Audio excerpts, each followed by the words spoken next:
Bueno, muy buenas tardes para todos. Nos encontramos hoy reunidos para dar comienzo al tercer encuentro del conversatorio de juicios por jurados en la provincia de San Juan.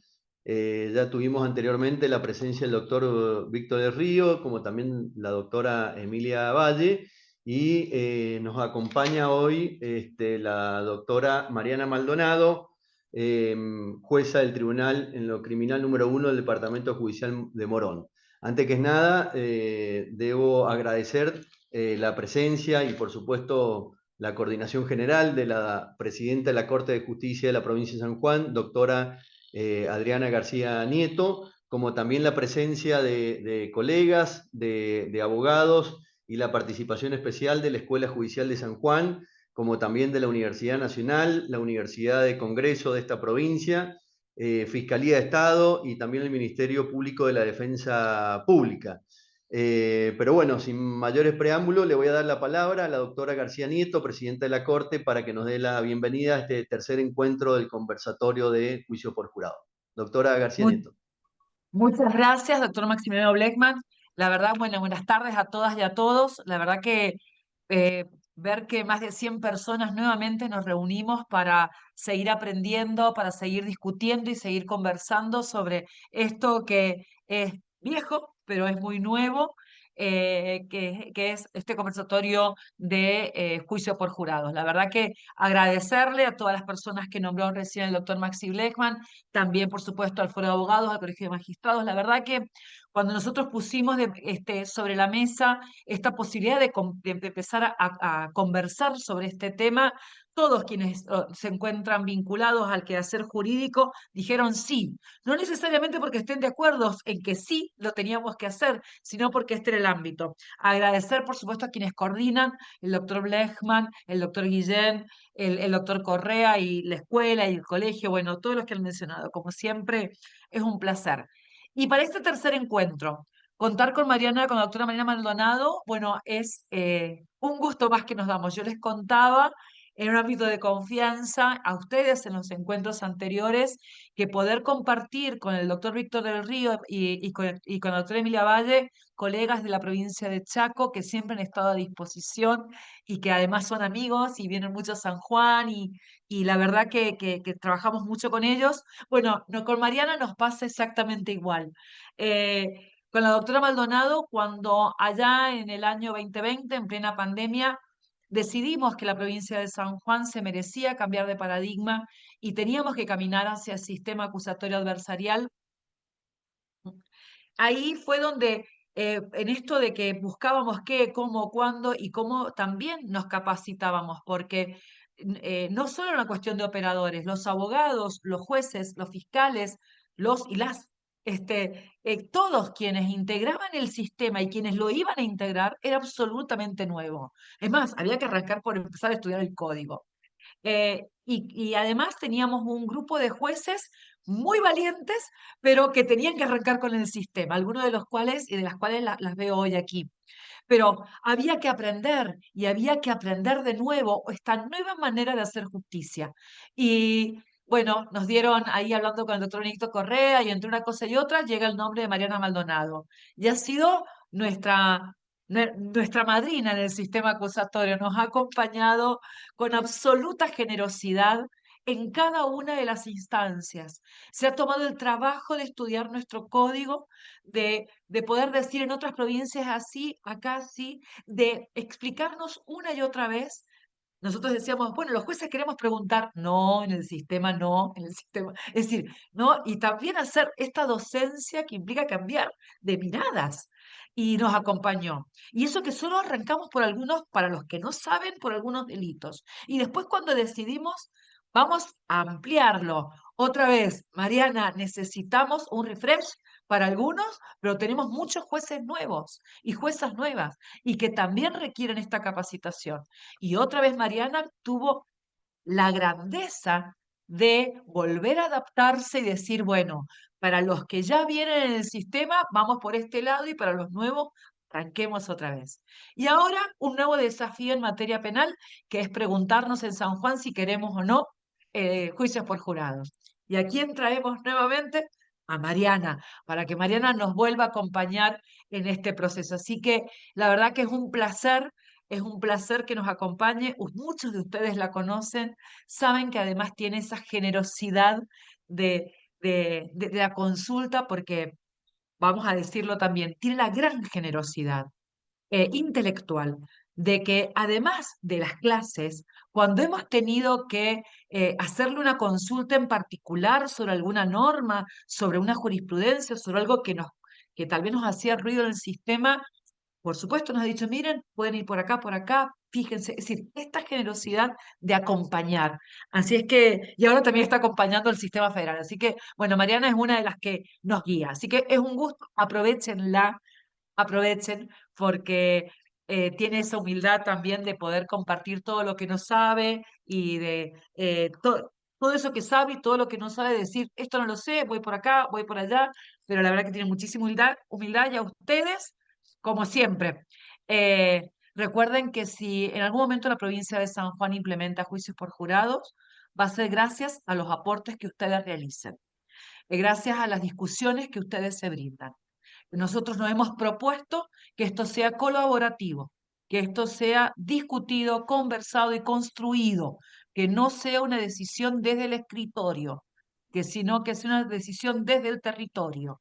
Y quienes están en territorio son ustedes. Entonces, recordarles, ahí después Lorena les va a recordar el mail de la escuela en el chat para todas aquellas consultas, sugerencias, conclusiones que saquen, conclusiones. La verdad que después de haber escuchado a Mariana, creo que es mejor que vayamos por este lado. No, yo creo que vayamos por este. Tenemos diferencias con las otras legislaciones provinciales, algunas cositas. No, creo que hay que modificar. No, bueno, esta es la construcción.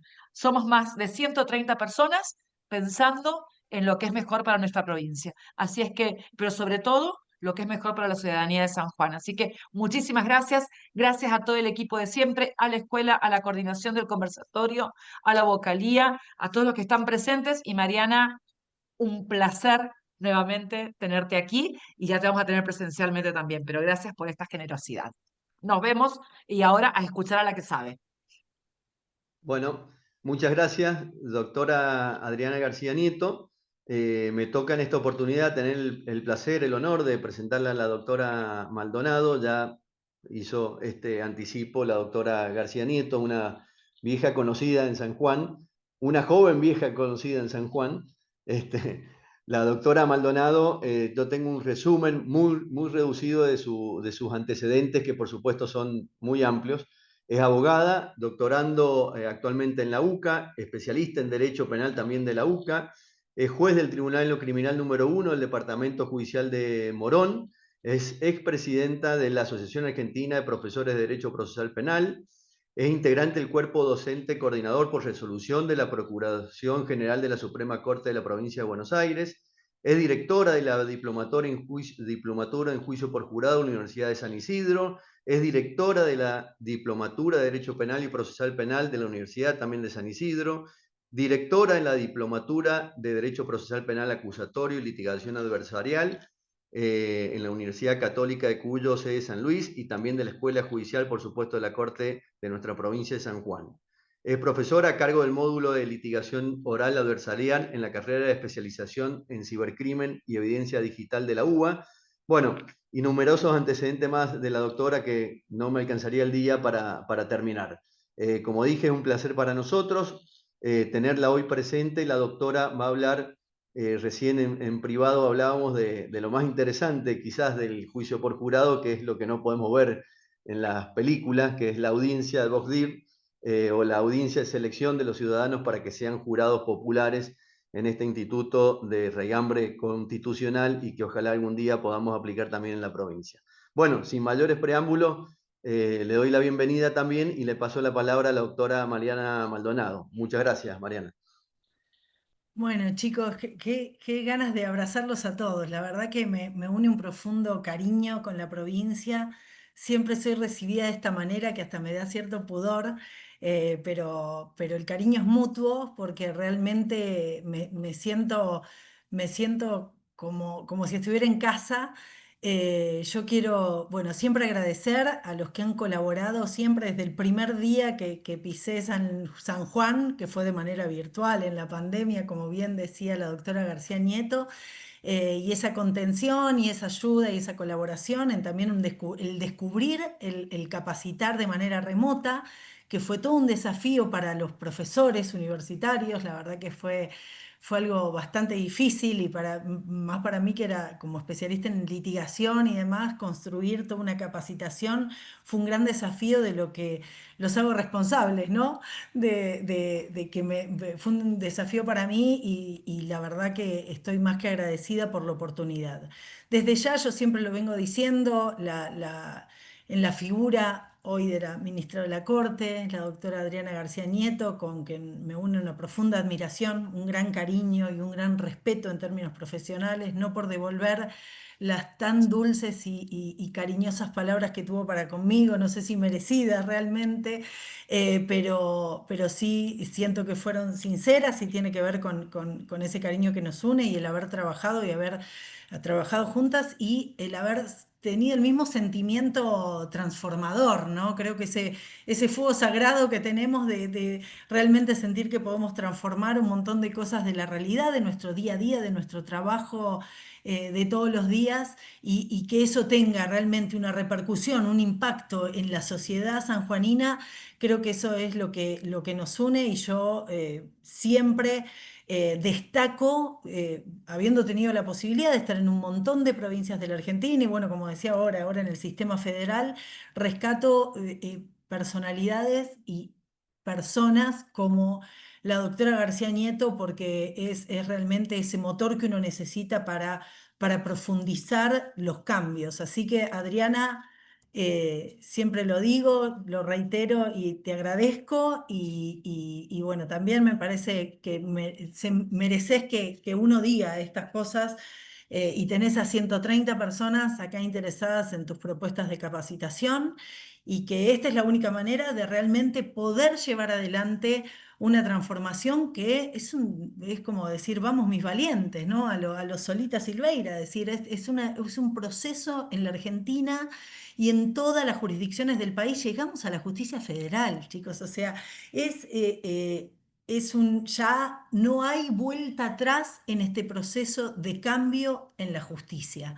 Así que celebro que estemos haciendo este tipo de capacitaciones, este intercambio entre colegas, como siempre lo digo, acá somos todos colegas, más allá que yo haya preparado una clase para ustedes o un tema para compartir con todos ustedes. La idea es que podamos aprender, yo aprendo de ustedes a lo mejor refrescan algún tipo de cuestiones conceptuales de lo que yo les pueda decir, pero la idea es que en este tiempo, esta inversión de tiempo que hacemos sin dormir siesta a 3 de la tarde, ¿no? En San Juan, que algo aprendí de ustedes y ya estoy intentando en algún momento, porque es reparador, chicos, realmente, muy bien, son unos avanzados en ese sentido. Espero poder captar la atención y aparte, bueno, generar así como estos disparadores para empezar a conocer los conceptos de un instituto ahora sí completamente novedoso. Sobre todo la audiencia que vamos a ver hoy y que vamos a trabajar hoy es algo que realmente es lo más novedoso del sistema, es algo que nunca hicimos, porque de alguna manera audiencia es algo nos animamos a hacer con la flagrancia y empezamos a trabajar en audiencias y empezar con el acusatorio. Juicios orales, aún en sistemas mixtos, sabemos más o menos de lo que se puede tratar un juicio oral y cómo desarrollamos un juicio oral, pero la audiencia de selección de jurados es técnicamente lo más novedoso del sistema de jurados, ¿sí? Más allá que esto, a lo mejor en todos nuestros encuentros me lo habrán escuchado una y mil veces, que el jurado es la máxima expresión de un sistema acusatorio y la imagen del jurado y que el efecto juradista empape el resto de la normativa procesal y de las prácticas procesales, lo sigo insistiendo y me parece que es desde lo pedagógico la mejor manera que yo les puedo transmitir para profundizar incluso el sistema acusatorio. O sea, esta decisión, y vuelvo a este impulso de Adriana, de la doctora García Nieto, de decir, bueno, vamos por la implementación del juicio por jurados, que forma parte de la legislación y del Código de Procedimiento sanjuanino en su última reforma. Esto es lo que ustedes no solamente les va a permitir llevar adelante un sistema que tenemos relegado, un sistema constitucional que tenemos relegado por una cuestión cultural, sino que además nos va a permitir visibilizar y profundizar las prácticas en el sistema acusatorio para los juicios comunes. Yo insisto que nosotros tratemos de empezar a visibilizar el tema del jurado, cada cuestión que hablemos ustedes van a tener un curso donde van a poder ir viendo las diferentes etapas y el tratamiento del jurado y el cambio de lógica del jurado a lo mejor con el tema de las instrucciones y la fundamentación, ¿sí? Pero cómo ese sistema, cómo ese instituto se armoniza y potencia las prácticas acusatorias adversariales. Realmente forma y cambia la mente, ¿no? Porque, qué sé yo, a lo mejor les puede pasar lo mismo que me pasó a mí, esta transformación que yo tuve, la eureka, ¿no? Que yo tuve cuando estudié el sistema de jurados. Tuve mucha suerte de tener grandes maestros motivadores, ¿no? Como Granillo Fernández, Binder, Andrés, bueno, maestro, Andrés es más contemporáneo, pero bueno, los maestros de Hendler, ¿no? Los maestros que me han puesto el bichito del sistema juradista y que lo estudié durante muchísimos años, ¿no? No sé si soy una experta, pero sí soy una comprometida con el sistema, una estudiosa del sistema y tratando de aportar o de argentinizar esto que parece tan del sistema americano, ¿no? A veces parece que asusta un poco esto de importar un sistema que pertenece a otra sociedad, y sin embargo les puedo decir que se puede desarrollar el sistema juradista muy argentino, y aparte que está funcionando muy bien, o sea, está teniendo realmente, salvo alguna excepción, pero justamente tan excepcional que llama la atención y produce un sistema de refracción inmediata de todas las asociaciones de derecho penal, procesal penal y constitucional y demás, como bueno, está pasando ahora en la provincia de Entre Ríos, ¿no? Que hay estos sistemas contrarreformistas. Pero realmente soy una convencida de que es un sistema purificador, que es un sistema que nos lleva a pensar, a aprender un nuevo sistema de justicia, obviamente, pero que también nos permite, como les decía, generar y profundizar la gestión de la problemática penal, ¿sí? Llevar a la solución del conflicto, y siempre pensémoslo como una modalidad de juicio de excepción. ¿Sí? O sea, abocado para los casos que realmente amerita movilizar un sistema que tiene una logística compleja. No vamos a negar, no vamos a decir esto es la panacea, esto es lo mejor que el paraíso. No, esto requiere de mucha formación, mucha práctica en litigación, mucho conocimiento para justamente enfrentar este tipo de audiencias que tienen un impacto donde yo no puedo borrar un archivo, donde yo no puedo arreglar nada, sino que lo que pasa en el juicio por jurados es realmente de gran impacto. Entonces amerita una preparación del operador, es un desafío enorme para el operador desde el lugar que sea, como decía Adriana, los abogados particulares, los fiscales, los defensores oficiales, los jueces. Para los jueces es un gran desafío. Y entender la lógica del sistema es un gran desafío. Entonces, obviamente los sistemas de jurados, y esto ya empiezo a modo introductorio para empezar la temática de hoy, donde espero no tomarme más de una hora, interrúmpanme, ustedes saben que conmigo la dinámica es así, o sea, yo a lo mejor no leo el chat, le pido a Lore, a Cari, que a lo mejor me ayuden, o a Bene o a Maxi, que me ayuden si hay alguna pregunta está bien asertiva y la hacemos en el momento, a veces las dudas pueden surgir en el momento. Este es un lugar de intercambio, ¿no? No quiero que sea una charla magistral, no pretendo eso, sino todo lo contrario, que es un lugar donde la pregunta más sonsa puede ser el disparador de algo que todos están esperando esclarecer. ¿Sí? Que a lo mejor yo en mi discurso lo omito y de alguna manera es totalmente trascendente para que ustedes terminen de linkear aquellas cosas que a lo mejor tienen media dispersas de no haber tenido la práctica, ¿no? En sistemas de jurados, puntualmente. Pero sí tenemos que ver que el juicio por jurados invita a un sistema que es ordenado y controlado. ¿Ordenado en qué? O sea, el jurado ordena las discusiones.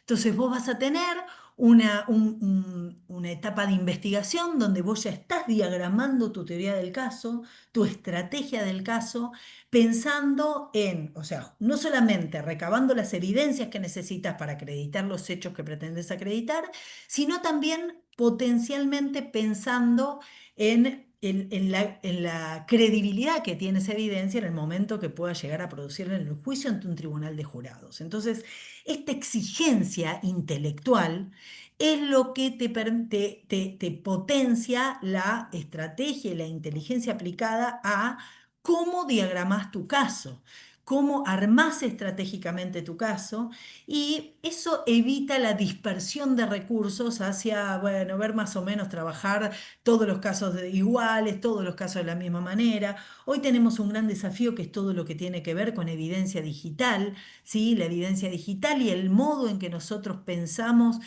un caso, la evidencia digital es transversal a cualquier tipo de delito, cualquier tipo de caso, es transversal a nuestras vidas.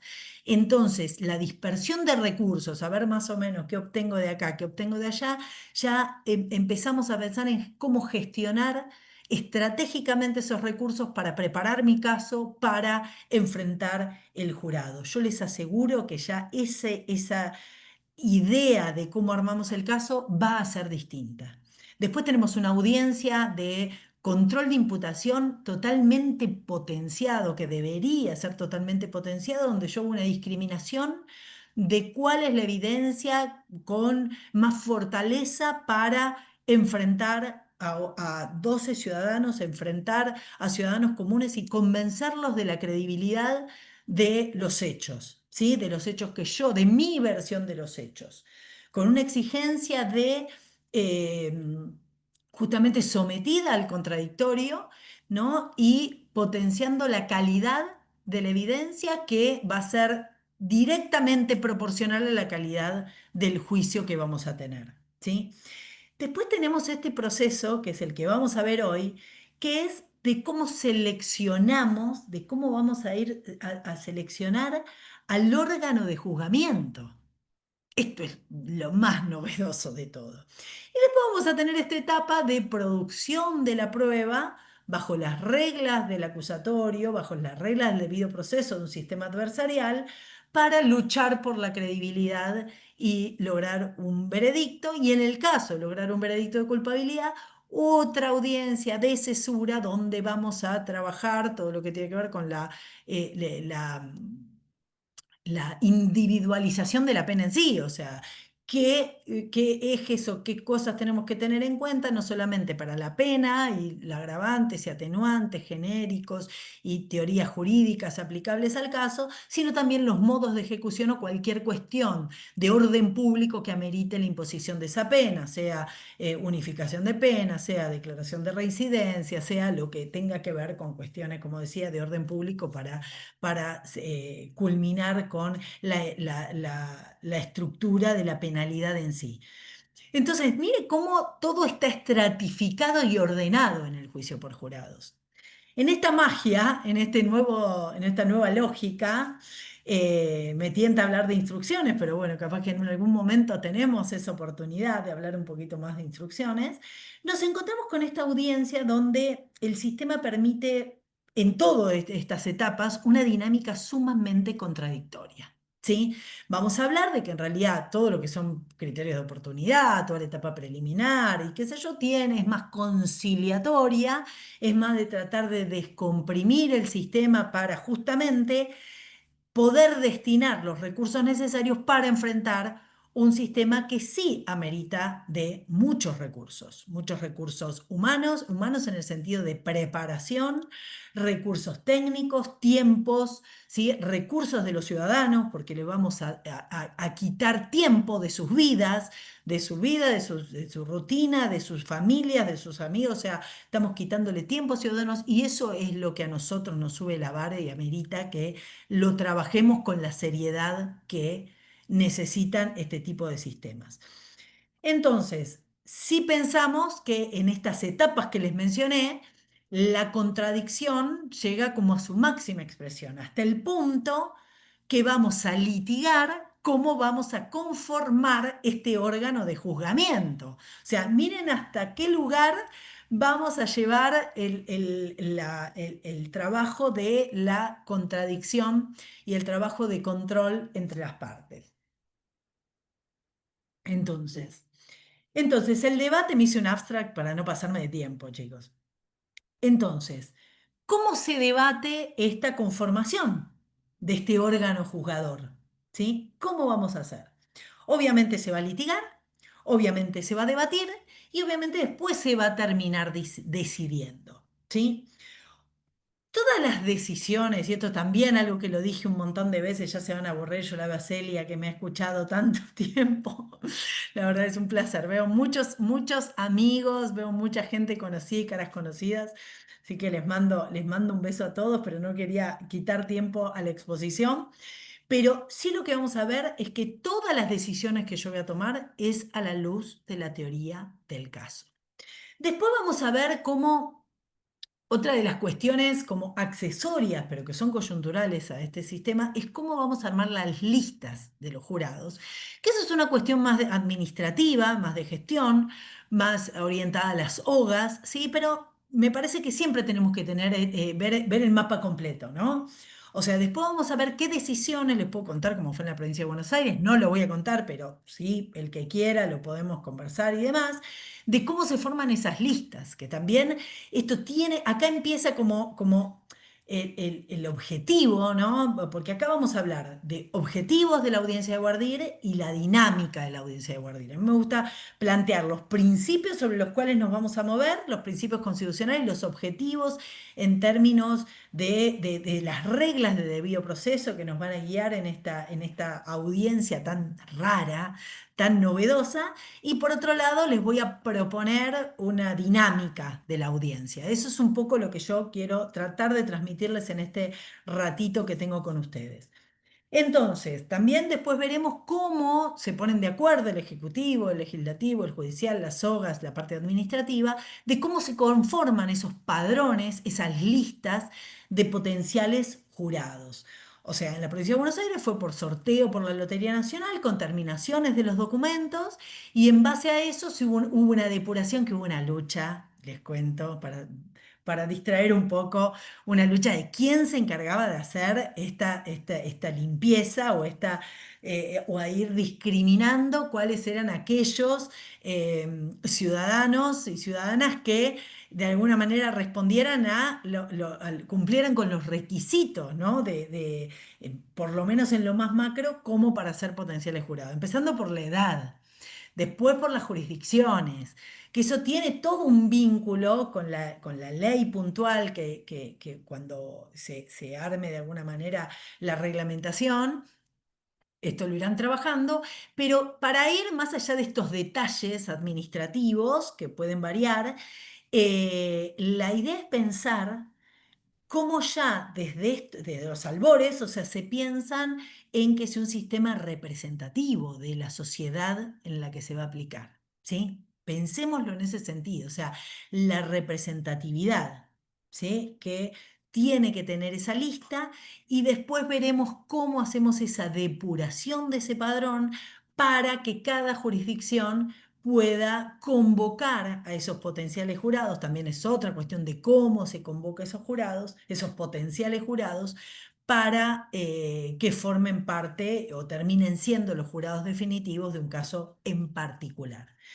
Entonces, volvamos a nuestro nichito, volvamos a nuestra práctica judicial y vamos a ver que en realidad piensen cómo este sistema empieza a ampliar la actividad de las partes en el proceso. Yo los invito a pensar en nuestras prácticas cotidianas qué es lo que tendríamos que hacer a lo mejor como abogados litigantes o como fiscales o como defensores, los argumentos para recusar un juez.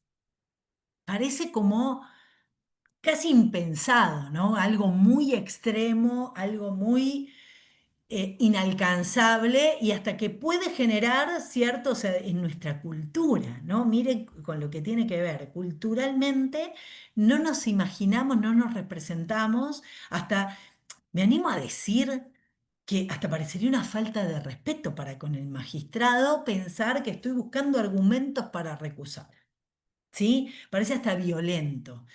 Y en realidad, miren cómo empiezan a cambiar los paradigmas, donde en el juicio por jurados es una cuestión completamente natural. Hay una audiencia destinada a eso.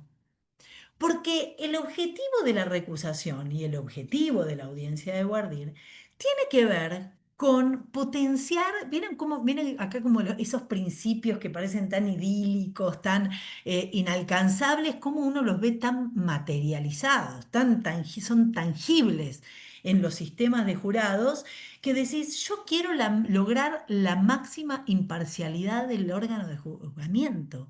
Yo quiero lograr el tribunal más imparcial posible. Ese es el objetivo del legislador y el objetivo del instituto de jurados. Potenciar al máximo la imparcialidad. Y miren hasta qué punto se potencia la imparcialidad. Ahora vamos a ir viendo los pasos del jurado. Que al litigante se lo coloca en una audiencia donde tiene la posibilidad de examinar a esos potenciales jurados para seleccionar o deseleccionar, ahora vamos a ir viendo, ¿no? O sea, las partes no es que seleccionan a los que quedan, sino que seleccionan a los que no quedan, ¿sí? Eh, y eso se litiga. Y hay un órgano imparcial, que es el juez técnico, que termina decidiendo, ¿sí? Pero esta posibilidad de recusaciones es algo completamente natural en el sistema juradista y parece totalmente ajeno y distante a lo que nos pasa en los sistemas en los sistemas de jueces técnicos, ¿no? Entonces acá también empezamos a ver esta figura del juez. Veamos quiénes son los protagonistas de este sistema. Tenemos al juez técnico, el garante del debido proceso, el juez que va a aportar a ser el colaborador del potencial jurado y del jurado, donde también tiene un rol importante en esta audiencia de selección, ¿sí? Y después los litigantes que tienen otros objetivos, ¿sí? El objetivo de la audiencia que en realidad tiene que ver con identificar aquellas cuestiones que pueden ser nocivas para su estrategia en el ámbito de su rol y de sus funciones, ¿sí? Por eso miren cómo la teoría del caso va a ser la guía para la cual tiene que tener en cuenta el litigante para operar esta selección y llevar adelante esta audiencia, ¿no? Entonces, lo primero que les voy a decir es decir, bueno, ¿cómo empieza un juicio por jurado? Empieza con la selección, justamente. Y yo como juez, ¿qué es lo primero que hago? Lo primero que hago, o sea, yo ya me planto cuando empiezo un juicio por jurados y ya tengo a los potenciales jurados, el juez técnico yo me planto como el auxiliar permanente de esas personas, ¿sí? El auxiliar desde el momento cero, el auxiliar técnico de esas personas. De alguna manera, mi obligación es darle todas las herramientas, mis conocimientos sobre la ley para que ellos puedan cumplir con su función. ¿Cuál es la función de estos potenciales jurados en este proceso de juzgamiento? Contestar la verdad. O sea, en esta primera etapa, lo que vamos a hacer es conocer, por lo menos liminarmente, prematuramente, pero sí conocer a ese grupo de ciudadanos, que pueden ser 40, pueden ser 50, pueden ser 60, ese grupo de ciudadanos que va a formar parte de esta audiencia de selección. Yo como juez, ¿qué entiendo? Lo primero que tengo que hacer es explicarles lo que va a suceder. Y acá empiezan, que ustedes seguramente van a tener un encuentro donde van a hablar el tema de instrucciones particularmente, pero el juez tiene la función de instruir al jurado. Y no empiezan con las instrucciones iniciales que tienen que ver con el juicio propiamente dicho, empiezan desde acá. O sea, ya en este momento es el juez el que tiene la obligación de explicarle a esos potenciales jurados cuál va a ser la dinámica de la audiencia. ¿Sí? Señores, ustedes han sido convocados para ver si forman parte de un jurado definitivo, para decidir un caso penal. Ya al momento de la notificación saben cuáles son los protagonistas de este caso, o sea, porque en la notificación para la citación o la convocatoria ya se les hace saber estos datos duros. Usted va a participar del juicio de fulanito donde la víctima resultó menganito. ¿Por qué? Porque esas son las primeras causales de recusación, ¿sí? O de excusación. Entonces, lo primero que yo hago es preguntarle a esos potenciales jurados, preguntarles sobre si ellos consideran que tienen algún impedimento para formar parte del jurado. ¿Sí? Primero corroboro que cumplan con la edad, que no sean abogados, estos requisitos de la ley, ¿sí? Que no sean empleados públicos, que no sean que no pertenezcan a una fuerza de seguridad, bueno, estas cuestiones que hacen a los requisitos para ser jurado. Y después pregunto más ampliamente, ¿qué me ha sucedido y por qué hago esto? Porque me ha pasado algunas veces que cuando yo les pregunto, ¿alguien cree que no está en condiciones de...? Yo también me tengo que asegurar que el juicio fluya con la mayor naturalidad posible, ¿sí? En ese contexto, una mamá que me levantó la mano y me dijo, mire, yo soy madre soltera y tengo 2 chiquitos a cargo. Los dejé en el colegio, vine, cumplí con mi deber cívico, pero yo no tengo familia en Buenos Aires, yo los tengo que ir a buscar al colegio. Para mí es imposible. No tengo a nadie, no tengo recursos para que alguien me los cuide y no tengo a nadie para que me los cuide. Puede ser un día, pero no 2 o 3 días que dure el juicio. Entonces, ¿qué quiero decir con esto? Acá no había ningún requisito legal que incumpliera, era el deber de esa ciudadana quedarse. Pero ¿hasta qué punto a mí me sirve como juez o a los litigantes le puede servir que esa persona quede definitivamente en un jurado cuando va a estar más en su mente el cuidado de sus criaturas que estar prestando atención al juicio? ¿Se entiende a lo que voy? Estoy tratando de llevar al llano también no solamente lo técnico, sino también esta faceta de sentido común que tenemos que tener en los procesos acusatorios. La oralidad, la inmediación con el ciudadano, con las partes, nos da estas posibilidades. Entonces, dentro de estos requisitos o esta cuestión de formalidad, o sea, yo soy una enemiga del formalismo. El formalismo por el formalismo. ¿Se entiende a lo que voy? Pero también lo quiero justificar. O sea, ¿por qué la desformalización del sistema responde a este tipo de decisiones o de actitudes de los funcionarios para con la ciudadanía? ¿Sí? Esta pregunta amplia que yo hago me invita a que yo pueda individualizar en ese grupo de 40 o 50 personas, pueda individualizar gente que no está en condiciones de estar 4 días en un juicio oral.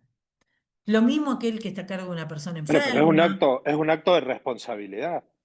Perdón, es un Exactamente, acto de responsabilidad porque llegar a un juicio por jurado es un trabajo enorme para enorme. todos. Entonces, llegar al desarrollo de un jurado y que el jurado, más allá de, en este caso que vos das, no esté pensando o prestando la debida atención que tiene que prestar.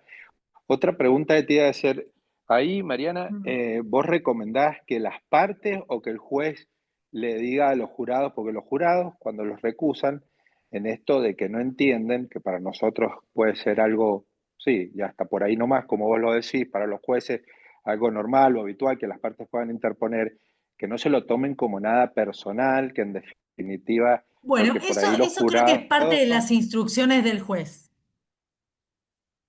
Eso es parte de las del juez. instrucciones del juez. Sí, en el tema de los roles y en el juego de los roles, me viene muy bien, Bene, lo que me decís, lo que me invitás a decir, es que en este juego de los roles, estas cuestiones de legalidad le corresponden al juez. Después estarán las preguntas, que ahora vamos a eso, las preguntas que hagan los litigantes, pero en función a sus intereses, que es otra cuestión, es otro rol y es otra motivación en las preguntas. Yo como juez lo que me tengo que asegurar es justamente que estas personas cumplan con los requisitos legales y potencialmente esta pregunta de una cuestión doméstica que puede tener incidencia en alguno en particular, tiene que ver con asegurarme que el juicio fluya de la mejor manera posible y como vos decís, con todo este trabajo, no tener una persona que a los 2 días no me va a venir y que voy a tener que poner a un suplente.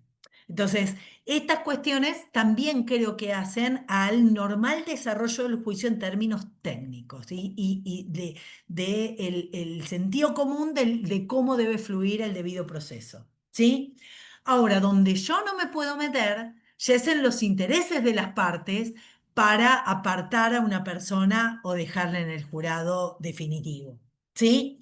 Y es ahí donde nos ponemos a ver que el objetivo del litigante, y vuelvo a repetir, a la luz de su teoría del caso, que tiene que ver con su versión sobre los hechos que va a tratar, ya ahí tiene que tener una tendencia y tiene que estar preparado justamente para poder excluir del jurado aquellas posturas extremas. Pero miren cómo es una cuestión netamente casuística. O sea, no es lo mismo que yo tenga un homicidio por cuestión de género, a que tenga un abuso sexual, a que tenga una estafa, cibercrimen. O sea, miren cómo la temática que nos convoca o que convoca esos potenciales jurados va a tener una incidencia en justamente los objetivos que van a tener los litigantes para justamente, ¿no?, excluir a todos aquellos que puedan tener posturas extremas frente a la temática que se trata. Entonces, la idea justamente es poder integrar el jurado, sacando esas posturas extremas para un lado y para el otro, o sea, que le convenga, que no le convenga a la defensa y que no le convenga a la fiscalía, y que de alguna manera, pudiendo identificar estas posturas extremas, que ese es el gran desafío, ahora vamos a avanzar en el cómo, ahora todavía estamos en la etapa de los objetivos, de una manera lógica va a quedar o sea, las personas que no se descartan justamente van a quedar el jurado más, vamos a conformar el jurado más imparcial posible dentro de ese bloque representativo de la sociedad, ¿sí? O sea, si yo logro extirpar las figuras extremas de la temática, ¿sí? Aquellos que tengan posturas extremas frente al tema que estoy tratando, lógicamente voy a seguir trabajando, voy a poder trabajar y va a haber un sorteo que después va a ser random, va a ser aleatorio, con aquellos que resistieron a a esas preguntas o a o de catalogarlos de tener posturas extremistas. Entonces, la verdad, el objetivo justamente es lograr la máxima imparcialidad del jugador. Y, lógicamente, que tiene que ver con identificar quiénes son los que están en mejores condiciones de imparcialidad para ese caso puntual. Esto es lo que quiero que les quede claro. Y por eso también, como decía Bene, o sea, aquellos que no queden seleccionados, la idea no es andar discriminando gente, ni que se sientan discriminados o excluidos, sino justamente ahí está el mensaje del juez de explicarles de qué manera, señores, miren, para este caso se los puede llegar a excluir, pero eso no quita que ustedes puedan integrar otro jurado para otro tema y para otro caso. además de todo, estas cosas no se discuten frente a los jurados. O sea, Perdón, Mariana, sí, te interrumpo haciendo uso de lo que sí, nos dijiste, de que podíamos ir interrumpiendo. sí, por Está supuesto. muy claro lo que estás diciendo. Creo que en eso de poder seleccionar con la mayor imparcialidad posible a los jurados a las personas que en definitiva van a ser los jurados, creo que a los jueces también hay un límite muy infranqueable que va a ser la teoría del caso de las partes, porque me parece que es una audiencia que van a tener que litigar y mucho las partes, eh, Exactamente, y donde exactamente. no pueden meterse los magistrados porque a lo mejor, volviendo al caso de esta, de una madre con dos hijos, y estamos hablando de un homicidio, a lo mejor de un padre, un parricidio, a lo mejor, o un homicidio Claro. del padre con el hijo, a alguna de las partes por ahí le interesa que la madre con dos hijos sea jurado, ¿no? Entonces, ¿cómo se respeta ese límite de no Bien, intromisión? ahora lo vamos a ir viendo, porque en realidad es importantísimo, Maxi, lo que decís de hasta dónde se mete el juez y hasta dónde las partes le pueden permitir eso. La realidad es que van a tener, me puse más la luz, la realidad es que van a tener la posibilidad de todas estas cuestiones, justamente debatirlas y litigarlas, y el juez va a tener la última palabra. Toda decisión del juez, toda decisión del juez, sea la que sea, va a tener incidencia en, o va a servir de argumento, para decirlo más gráficamente, para un ulterior, fundar el agravio de algún ulterior recurso. ¿Sí? Toda decisión que tome el juez, si el juez, por ejemplo, decide liminarmente y previo a cualquier interrogatorio, excluir y dejar ir a esta mujer de los hijitos, como el ejemplo que vos ponés, que tomaste del mío, a lo mejor eso puede ser materia de agravio porque es una decisión que estoy tomando yo autónomamente como juez y a lo mejor puede fundar un agravio en el litigante, independientemente porque no le convence mi argumento, ¿sí? Este que les acabo de transmitir así someramente, pero a lo mejor al litigante no le conviene, no le convence y se agravia por esa exclusión y por esa exclusión de parte autónoma mía sin haberlo sustanciado con las partes. Perfecto. Pero lo que sí les tiene que quedar en claro es esto de que, en definitiva, lo que vamos a lograr es un jurado imparcial dentro de las posibilidades que tenemos, lo más imparcial posible, porque las partes, si trabajan profesionalmente y profundamente, van a lograr o deberían lograr excluir los extremos, aquellas posturas más radicalizadas con respecto a la temática.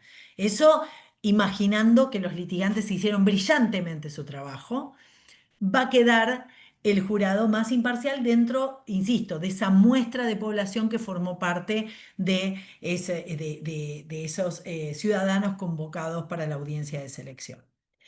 Ahora vamos a ver entonces, vamos a avanzar un poquito más. Por eso a mí hay otra cosa, voy a hacer un paréntesis, esto lo vamos a discutir después, pero voy a hacer un paréntesis y después voy a avanzar en cómo hacerlo y después lo discutimos porque ya veo que estamos casi sobre la hora de la actividad, que es algo cuestionado esto de la paridad de género, ¿no? En el tema, es un temón, por eso no quiero que empecemos a discutir, mira cómo los conozco a todos, vamos a discutirlo después si nos queda tiempo, y encantada, pero quiero terminar de hacer mi exposición, pero sí, porque si no queda descontextualizado, el tema del género. Los juradistas más radicalizados en la Argentina, o sea, toda la Asociación de Argentina de Juicio por Jurados y muchos juradistas que ustedes conocen, académicos hiper respetados, estudiosos y de renombre, ven como un logro esto de la paridad de género, como una novedad en el instituto y que de alguna manera llama la atención a nivel internacional, que en la mayoría de las legislaciones argentinas obligan a que el jurado esté integrado con paridad de género. ¿Sí? Y a mí permítanme, que yo no sé si estoy tan de acuerdo. Tiene que ver con la representatividad, tiene que ver con las miradas, con que no haya prejuicios en este sentido, pero si uno va al hueso y en los objetivos de la audiencia al Guardir, para mí, y hablo acá, Mariana Maldonado, lo hablo y me hago cargo de esto, yo no sé si tiene incidencia en la imparcialidad. ¿Sí? O sea, yo puedo creer que hay hombres que están sumamente deconstruidos y pienso que hay mujeres que son ultramachistas. O sea, no creo que el género sea, o la paridad de género, el género tenga que ver con la imparcialidad, ¿sí? Para juzgar determinadas cuestiones. Entonces, esto que muchos ven como un logro, como que les parece maravilloso que existe esta paridad, yo me pregunto aquel que se autopercibe de otra manera, ¿sí? En esta amplitud también invito a pensar esto, alguien que se autopercibe de otra manera, alguien que se autopercibe no binario, que no se identifica ni con el género masculino ni con el género femenino. Yo voy a terminar, es como, yo lo llamo discriminación positiva, ¿no?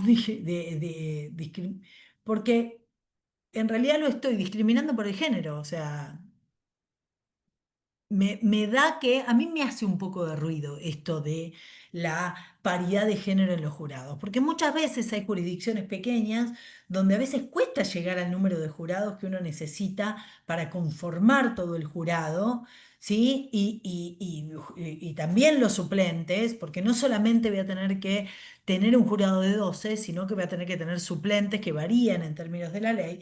Pero bueno, a mí me interesa hacer esta distinción. ¿Sí? Que hay paridad de género, está bien, se respeta, es lo que dice la ley, yo respeto lo que dice la ley, soy una legalista en ese sentido, pero no perdamos de vista esto de la imparcialidad, o sea, no sé qué tanta incidencia tiene la paridad de género con la imparcialidad. Yo quiero que ustedes visibilicen la imparcialidad, ¿sí?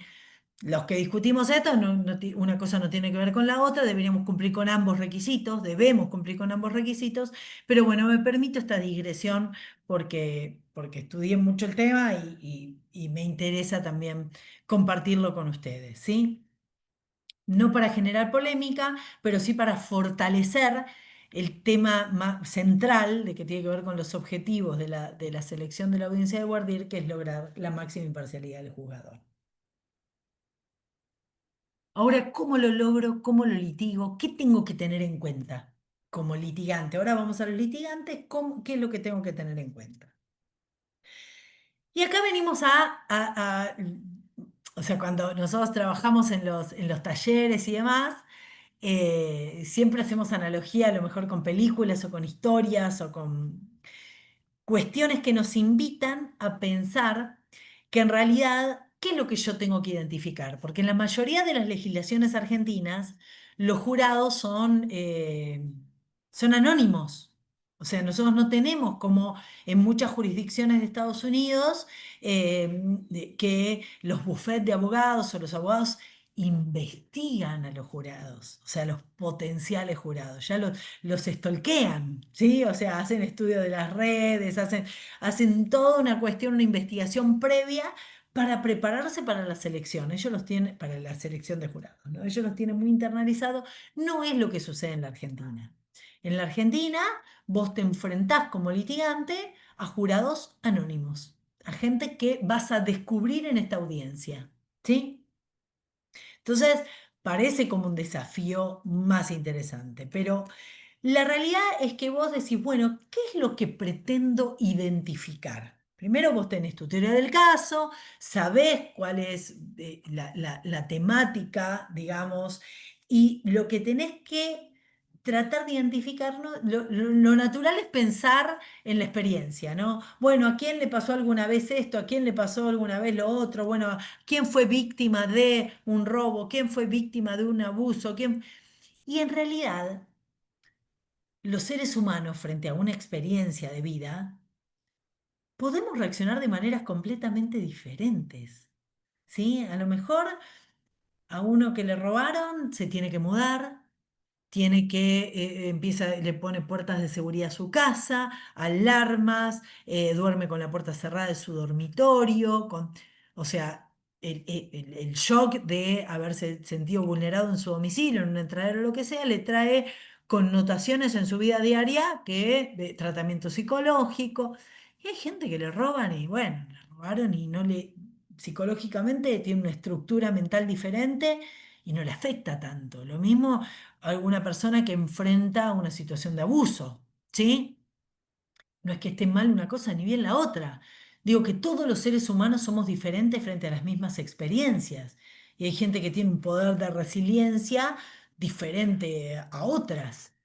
Entonces, me parece muy importante. Chicos, ¿sienten un ruido ustedes? No, ¿no? ¿Sienten un ruido raro o me escuchan bien? No, Ah, no, te bueno, escuchamos perfecto. bien. Perfecto. Entonces, lo que quiero decir es que basarse únicamente en las experiencias no es de buena práctica para la selección de jurados en un guardia. ¿Sabe qué es lo que tenemos que identificar en realidad? Valores, valores. Lo que yo voy a tratar de identificar en los potenciales jurados son sus valores. Y acá empezamos a cranear y a diagramar cómo podemos detectar ese tipo de cuestiones, ¿sí? O sea, lo que nosotros tenemos que detectar son los prejuicios, las posiciones ideológicas, ¿sí? Políticas, culturales, de género, de cualquier motivación ideológica que pueda tener esta persona. Las vivencias pueden formar parte, pero no deben ser la única cuestión que yo tengo que mirar. Pero este tipo de cuestiones y de valores frente a determinado caso es lo que nosotros tenemos que terminar de identificar. Entonces, ese es el primer punto, ¿no? Vamos a poner el punto 1. Vamos a hacer, yo enumeré 1, 2, 3, 4. 4 puntos troncales y ya terminamos, ¿sí? Así abrimos al intercambio y al diálogo. Primero, identificar los valores. Segundo, ¿cómo recopilo esa información? Soy litigante. Bueno, yo tengo en claro, ya tengo mi caso, voy a tener que hacer estas preguntas estratégicas para identificar esos valores y digo, bueno, ¿cómo recopilo esa información? ¿Cómo obtengo esa información de los potenciales jurados? Sobre esos candidatos, ¿no? A formar el jurado definitivo. Entonces, lo que se hace habitualmente en las prácticas bonaerenses, en las prácticas en realidad en la mayoría de las jurisdicciones que tienen sistemas juradistas, es armar como un formulario previo que incluso se le da apenas se van acreditando los jurados al inicio.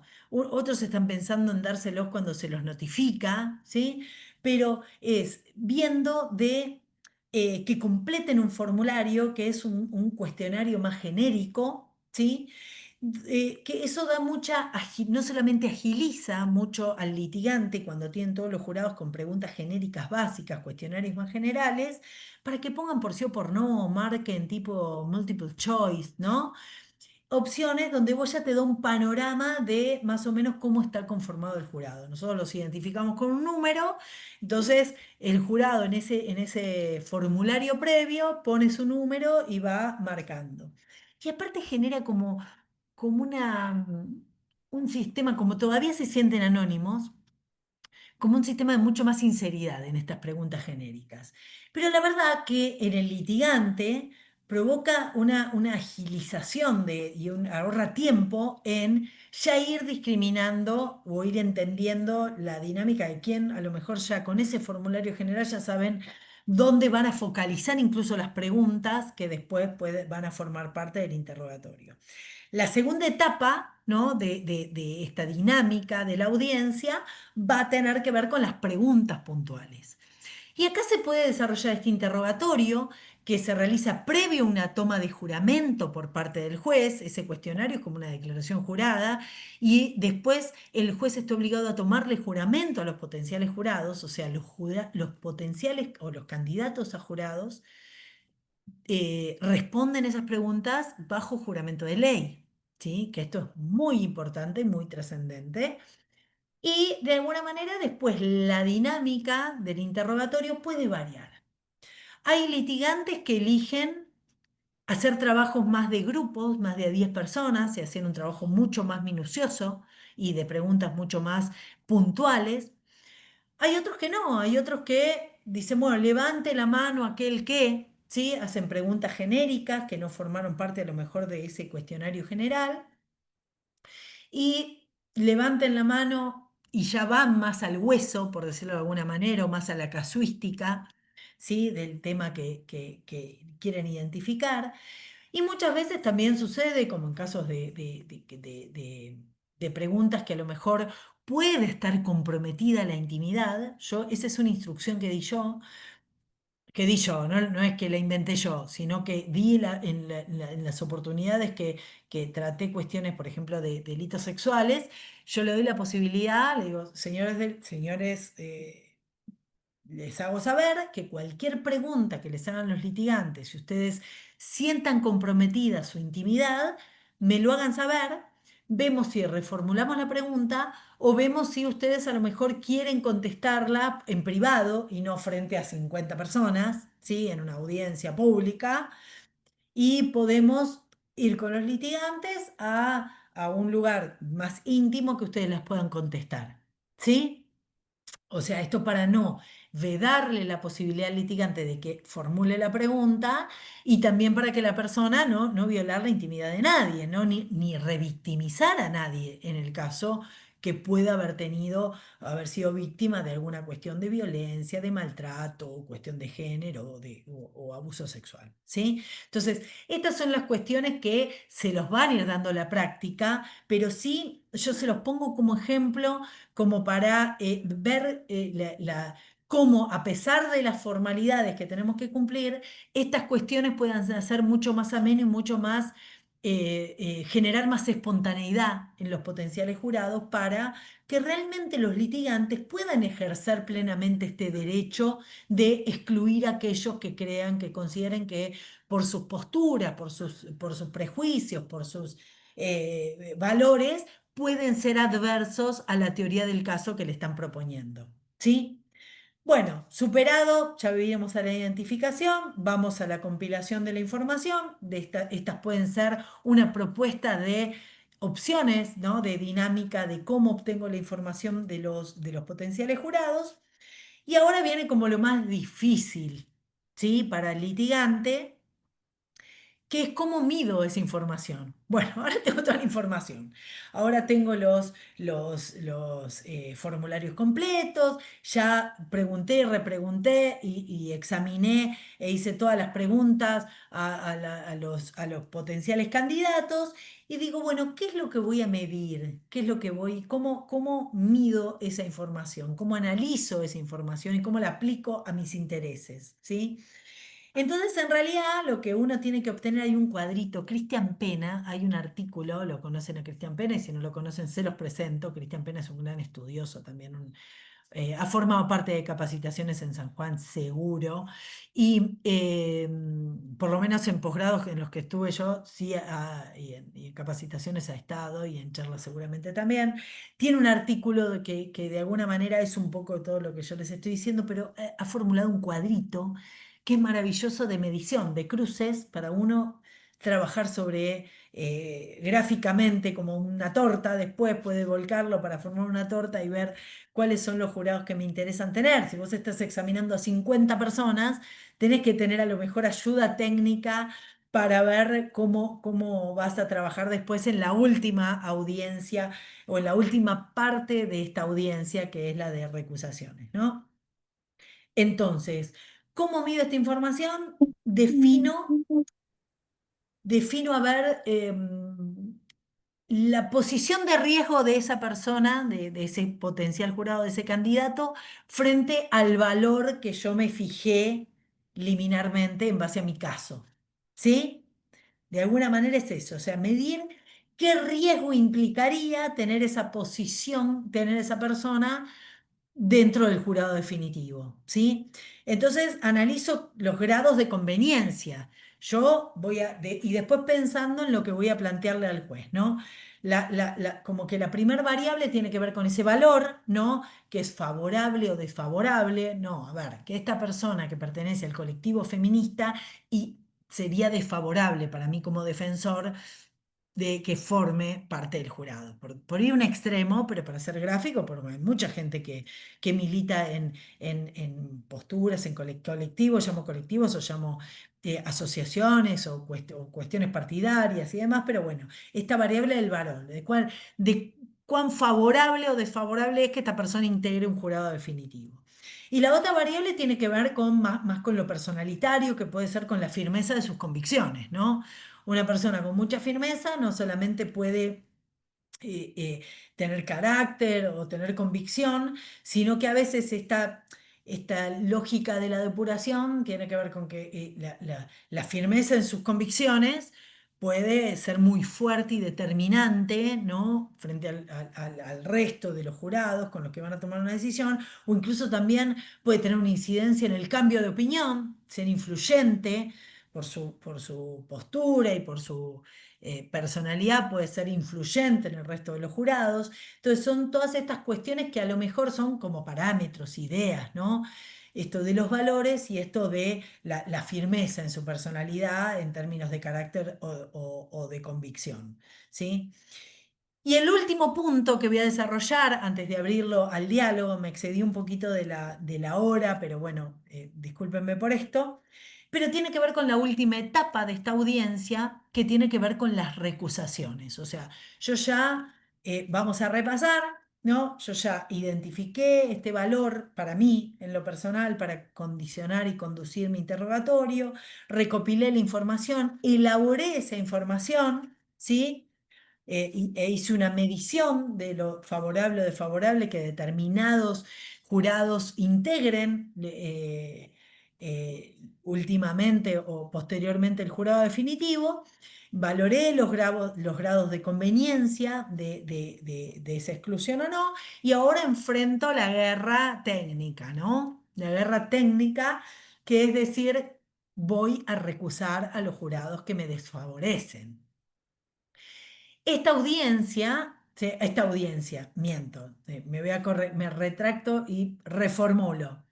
Esta última parte de la audiencia, no, yo sugiero que nunca se haga frente a todas esas 40 personas o 30 personas que formaron parte del Guardir, ¿sí? En realidad es una audiencia exclusivamente técnica, donde yo voy a deliberar y a confrontar y a discutir los litigantes entre sí y los litigantes plantearle al juez todos aquellos jurados que voy a querer recusar. O sea, todos aquellos jurados que pretendo que no formen parte del jurado definitivo. Hay dos tipos de recusaciones: las recusaciones con causa y las recusaciones sin causa. La recusación con causa, ¿cuál es? Toda aquella en la que yo encuentre fundamentos, o sea que yo fundamento con causa, por esa se empieza, también la dinámica de la audiencia es que primero empieza el fiscal, siempre la última palabra la va a tener la defensa, empieza el fiscal con sus recusaciones con causa. Y esas recusaciones con causa se litigan, se sustancian y se ejerce la contradicción. O sea, frente a todo planteo de una de las partes, yo le voy a dar traslado a la otra parte, voy a escuchar a la otra parte antes de decidir como juez. ¿Sí? Entonces, ¿qué son las cuestiones en las cuales puedo, o las causas que como litigante le puedo llevar al juez como fundamento? Primero, la cuestión legal. Si volvemos a esto, que hay posibilidades de que aún el juez, no habiendo identificado o no habiéndose excluido a alguna persona que legalmente no puede ser potencial, no puede formar parte del jurado definitivo, no haya respondido al momento que el juez lo contestó y lo puede haber sido identificado por el litigante. Entonces, esto es terrible, ¿no? Hay un requisito, no sé, conocía a los litigantes, a alguno de las partes, era familiar de, bueno, alguna cuestión así muy, muy, muy visceral que tiene que ver con cuestiones legales de exclusión, ¿sí? Requisitos legales. Después, las causales clásicas de la recusación de un juez, esto de intereses, de vinculación con alguno de los protagonistas del caso, de los imputados, de la víctima, ¿sí? O sea, todas estas cuestiones que forman parte de las recusaciones como si fueran las mismas que se pueden usar de recusación a los jueces técnicos, ¿sí? La recusación es histórica, para decirlo de alguna manera, o clásicas o tradicionales, ¿sí? Primero requisito para ser jurado, después estas cuestiones más genéricas. Y lo último, la última idea, ¿no? Que les puedo dar es que tiene que ver con respuestas de los jurados que puedan infundir un temor de imparcialidad, de parcialidad, perdón, de parcialidad. O sea, ya todas estas cuestiones casuísticas en donde ya haya identificado determinados valores de ese candidato que me fundamenten, bueno, vuelvo a lo de, no quiero ser reiterativa, pero sí para ser gráfica, esto de, no, esta persona milita en una organización feminista, va a todas las marchas y lo ha dicho, no, este caso puede estar, no es un buen candidato para ser imparcial en este caso puntual. O sea, puede tener un sesgo, puede tener un prejuicio, y de la misma manera del otro lado, ¿no? O sea, identificar este tipo de cuestiones más extremas y eso ya casuísticamente pueden ser porque hay un temor de alguna manera fundado de parcialidad, ¿sí? Esto se lo propone al juez, el juez sustancia y el juez resuelve. De cómo estén resueltas las recusaciones por parte del juez, o sea, hacer lugar o no hacer lugar a las recusaciones con causa, vuelvo a esta idea, porque esto también forma una idea cíclica y potencial de cómo cómo funcionan las etapas recursivas en sistemas de jurados. Esto vuelve a generar la idea de que frente a esta resolución del juez de hacer lugar o no hacer lugar al planteo recusatorio, ¿sí? Es materia de agravio en el hipotético o en el potencial caso de que yo termine como litigante recurriendo. ¿Se entiende? Es otra de las cuestiones que pueden ser materia de agravio en un ulterior recurso. ¿Mm? O sea, toda decisión del juez, y esto ya lo digo para adelante también, toda decisión del juez de cómo instruye, de cómo da las instrucciones, de cómo resuelve las objeciones, de todo lo que decide el juez desde este momento prematuro en el juicio primario del juicio liminar del juicio, que es la audiencia de selección, puede ser tomado como materia de agravio y la parte puede formular protesta al respecto. ¿Se entiende? ¿Sí? Sí, sí, Mariana, Mariana, quedó. Esto, sí, sí, sí, Celia. No Sí, sé más si Celia. quería hacerte Celia. una pregunta puntualmente. Sí, cómo no. Siempre un placer escucharte, Mariana. Gracias, Em, gracias, Celia. Estas motivaciones o estas fundamentaciones en relación a las recusaciones van acompañadas con algún tipo de prueba, porque yo puedo decir pertenece, no, no quiero que esté porque pertenece a tal agrupación. No, directamente se oralizan como, No, y en ante la realidad, negativa, no, en realidad, Celia, vos pensás que todo esto sucede, o sea, todo el trabajo de los litigantes sucede frente al juez. El juez escucha a todos cómo litigan, qué es lo que están buscando, qué es lo que están tratando de identificar. El juez está o sea, y el juez es el que tiene que a lo mejor frenar alguna pregunta impertinente, frenar algún interrogatorio violento o que fuera de lugar. ¿Sí? o O sea sea, que no hay el juez ningún, está para condicionar y dirigir también la audiencia de Guardir. No es que los litigantes se encargan, quedan solos frente a los jurados, a los candidatos a jurados haciéndole las preguntas. El juez siempre está presente para resolver o frenar o articular que esta audiencia y este interrogatorio que tiene como finalidad lograr identificar este tipo de cosas que los litigantes están buscando, se dé dentro de las reglas del debido proceso y sin ningún atropello y sin ninguna cuestión que esté fuera de lugar. O sea, el juez presenció todo esto. El juez no se sorprende cuando el litigante le hace un planteo de recusación. Lo que está vedado de alguna manera son fundamentos discriminatorios. ¿Sí? bien, Yo sé que puede ser finita la línea, pero vamos a hacer sin ninguna connotación, por favor. Pero yo quiero sacar al jurado 2 porque es kirchnerista. Yo quiero sacar al jurado 2 porque es mujer. Yo quiero sacar al jurado 2, al jurado 4 porque es Católico. católico. Exactamente. Ahora, esto también, bien fundado, puede tener o sea, puede tener un fundamento que no esté, que no sea desde la discriminación. ¿Se entiende? Puede tener un fundamento que no sea dentro de la discriminación. Mariana, Por ejemplo, esperen un segundito, porque sí, aparte, sí. y les voy a terminar el cuento, así empezamos a debatir. El otro tipo de recusaciones, así profundizamos esto que me parece sumamente interesante. El otro tipo de fundamento tiene que ver, no de fundamento, el otro tipo de recusación posible, ¿saben cuál es? La recusación sin causa. O sea, el instituto no solamente te da la posibilidad de fundamentar la exclusión de un potencial jurado, sino que terminado esto y resuelto esto, tiene la posibilidad de plantear recusaciones, un número, en general es un número determinado, un número clausus, ¿sí? Un número determinado. No recuerdo, discúlpenme, su provincia, cómo está reglamentado y si está reglamentado, pero el Creo que nuestro es dos de por Dos, 4, es dos, de dos por tenemos 4. parte. dos por parte sin causa. Ah, 2 por parte, bueno, nosotros tenemos 4 por parte, de recusar al jurado 5 y al jurado 30 sin dar ningún tipo de explicación.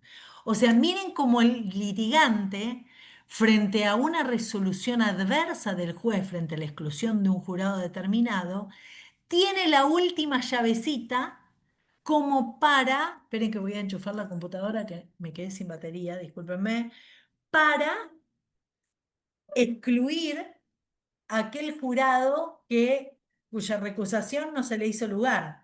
O sea, no me lo para hablar en criollo, no me lo recusaste con causa, bueno, me lo vas a recusar con causa. A este jurado no lo quiero en mi jurado definitivo.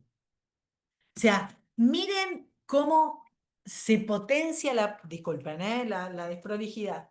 Sé que están grabando, pero se me va a quedar, se me va a quedar sin batería de computadora. Cómo tiene esta última posibilidad de excluir sin causa a aquellos jurados que cree que no pueden de ninguna manera formar parte del jurado definitivo.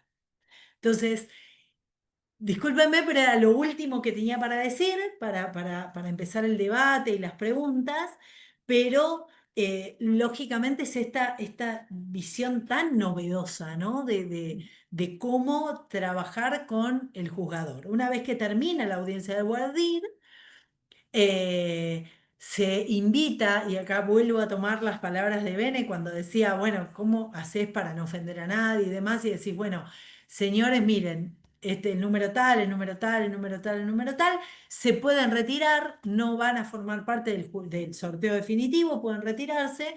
Eso no significa, para este caso no van a participar, no significa que para otro caso puedan ser convocados y quedar para el jurado definitivo.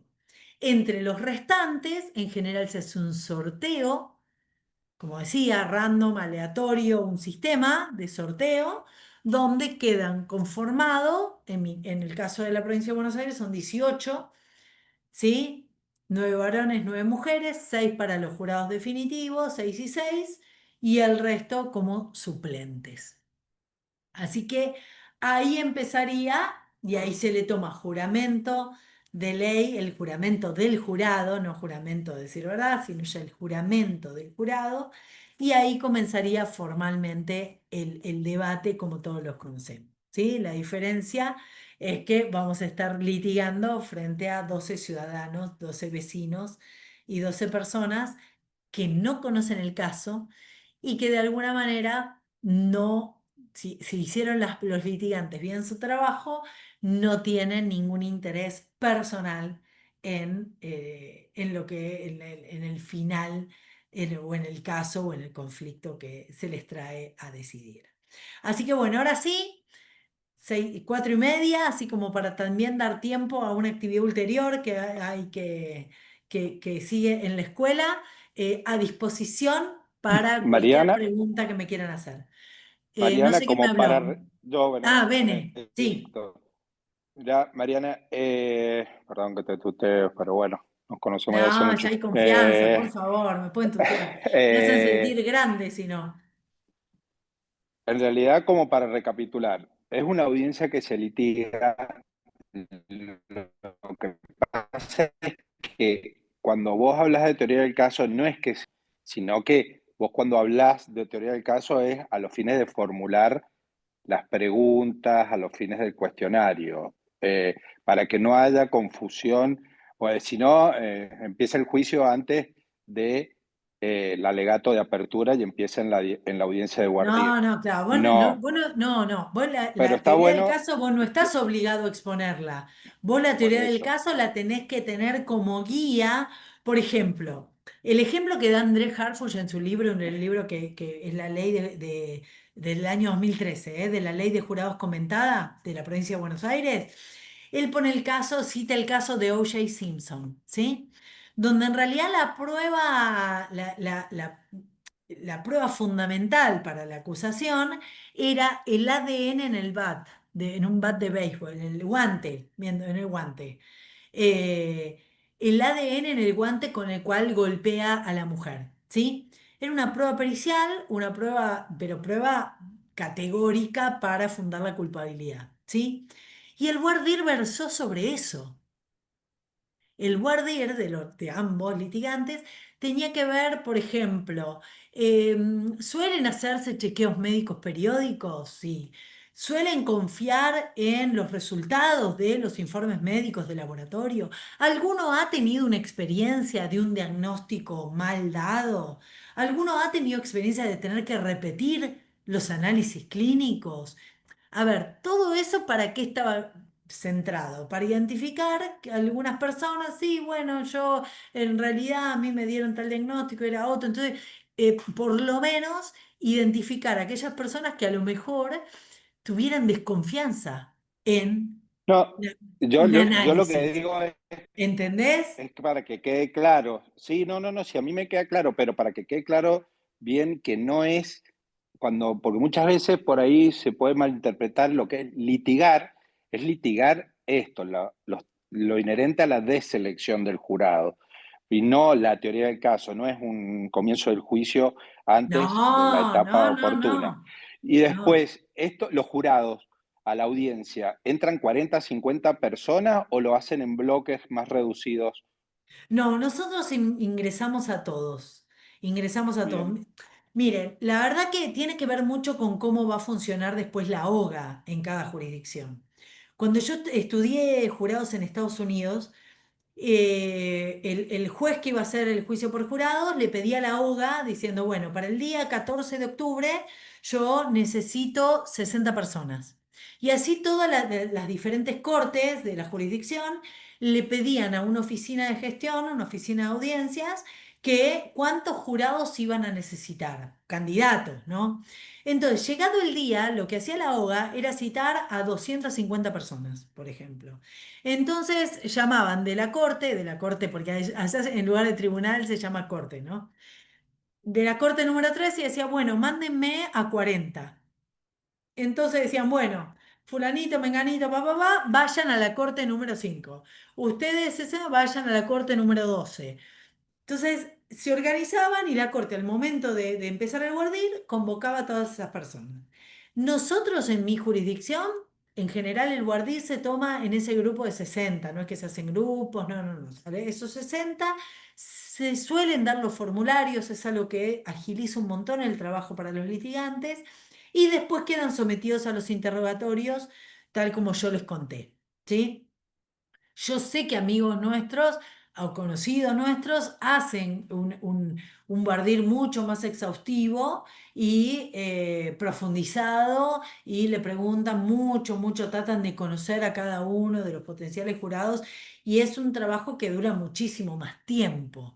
También tiene que ver de cómo acuerden O sea, el guardir puede durar una mañana o puede durar un mes. O sea, si te pones finito, vos podés hacer, todo es cuestión de equilibrio, ¿no?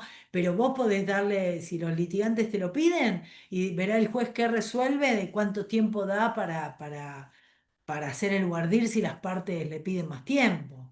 Eso es, ah, se va a ir construyendo con la práctica de cada jurisdicción. Yo no te puedo Incluso adelantar. las partes pueden conceder, por ejemplo, pueden acordar, no sé, no un número desmedido, pero me parece que nosotros nos hemos quedado medio cortos en la ley con las recusaciones sin causa, sobre todo para casos Y sí, sumamente dos es muy complejos. poco.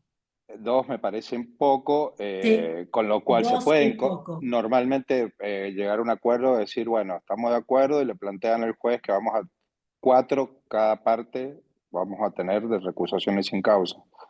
Eso Exacto. estaría Sí, permitido como práctica, ¿o no? sí, exactamente, exactamente. Hay jurisdicciones en Estados Unidos que no tienen límite, pero son criteriosos, ¿sí? No tienen límites en las recusaciones. Hay jurisdicciones que es así.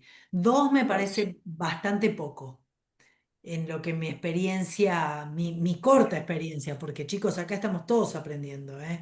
Haber hecho 3 juicios por jurado no me hace, la verdad, un camino largo me queda por recorrer. Lo que No hice pasa, Mariana, tanto. volviendo al tema que plantea Nito, nosotros sí tenemos dos por parte. Eh, no sé hasta qué punto es contrario al principio de legalidad acordar entre las partes y proponer al juez que el juez autorice mayores excusaciones que las establecidas en la ley. No sé cuál Yo sería el creo que lo límite también de podés, yo eso. creo que lo podés litigar, porque ¿cuál sería el agravio? ¿Entendés? No, Yo bueno, siempre, por eso, muy buen punto, Maxi. Eso es, pero me viene muy bien para compartir con ustedes esta idea. En estas cuestiones tan novedosas y que estamos construyendo las prácticas, y hay veces la ley no dice cómo hacerlo, como esto, la ley no dice, como me preguntaba Bene, si lo hacemos todos juntos o lo hacemos de a grupitos, o la ley no lo dice. Cuando vos proponés algo así, decidme, mire, señor juez, vamos, nos ponemos de acuerdo con las partes, yo le propongo a mi contraparte que aumentemos el número de recusaciones sin causa.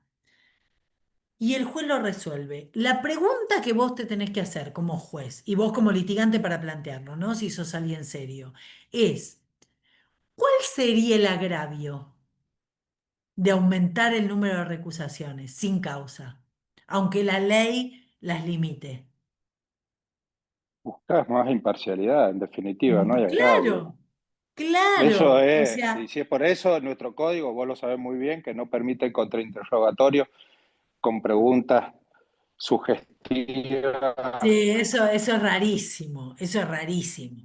Eso es imposible de llevarlo a cabo, es impracticable. Eso es impracticable. Eso, Pero bueno, sí, bueno, en la práctica está más que... más que superado, eso se va a superar con la práctica, porque no. Benedicto, se te corta el audio Sí, cuando hablas. No, no, es No que sé si los no. silencios, me parece que está los flojito de silencios. señal. Si no Ah, a lo sabes qué, mejor. Beren, cuando hablas, No, quita pero la ¿ahí me imagen. escuchan? ¿Ahí me Ahora sí, ahora escuchan? sí. Perfecto. Ahora sí. Sí, No, sí. nada, eso. Bien. Bueno, Mariana, es muy Mariana, bueno, Maxi, lo que vos me estás planteando. bien. Hay algunas preguntas, no sé si quieres que te vaya Sí, las que leyendo. quieran, si quieren, o me las lees vos, o me las Te la leo si, formula el que las hizo, no tengo problema, como quieran ustedes. si les parece, voy leyendo. Bueno, acá dicen buenas tardes, decir que hay que producir pruebas respecto de las recusaciones con causa o basta con solo invocar la causa sin probar nada respecto de esa No, justificación. solamente es argumentativo. Es netamente argumentativo, porque ¿saben qué? Ya se produjo la prueba. La prueba se produjo con el interrogatorio que el juez presenció. Si yo voy a hacerle un interrogatorio al candidato número 5 y le pregunto y le repregunto y una vez que termina las preguntas le doy la palabra a mi contraparte y mi contraparte también le pregunta y le repregunta. La prueba ya se produjo. Yo sobre lo que voy a argumentar en la audiencia de recusación es sobre esa litigación que ya se produjo. La prueba ya se produjo que fundamente mi recusación. Con Bien, el interrogatorio, lo que yo voy a hacer al final es argumentar sobre eso que ese interrogatorio que realicé. está ¿Se claro. entiende? Sí, sí, por supuesto. Volviendo un poquito hacia atrás, Mariana, alguien Sí. aportó y preguntaba si al estar establecido en la ley la cuestión de, bueno, creo que vos dijiste en Buenos Aires 8 mujeres, 8 hombres, la cuestión de género, si no resulta ser discriminatorio.